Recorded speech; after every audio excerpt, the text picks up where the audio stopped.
আসসালামু আলাইকুম, সবাইকে আমন্ত্রণ জানাচ্ছি নতুন একটা ভিডিওতে। এই মুহূর্তে আমি আছি কর্ণফুলীর পাড়ে। দেখতে পাচ্ছেন আমি কাপড় চোপড় নিয়ে চলে আসছি কর্ণফুলীতে গোসল করার জন্য। তো আমি মূলত আমার ছোট আন্টির বাসায় বেড়াইতে আসছি। তো এখানে এসে দেখতেছি নদীতে এখন জোয়ার উঠতেছে, যার কারণে আমার খুব আগ্রহ হলো নদীতে গোসল করার জন্য। অনেক দিন যাবত মানে কর্ণফুলীতে গোসল করা হয় না, সেজন্য আজকে আমার খালাতো ভাইকে নিয়ে চলে আসছি গোসল করার জন্য।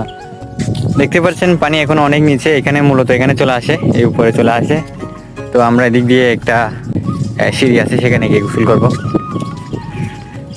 আসলে অনেক সুন্দর একটা পরিবেশ, আর হালকা হালকা বাতাস বইছে, যার কারণে আরো ভালো লাগতেছে।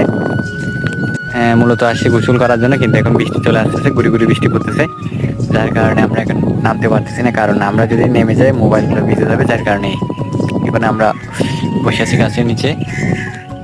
একটা সময় এখানে মানে প্রচুর পরিমাণ বোট চলাফেরা করতো,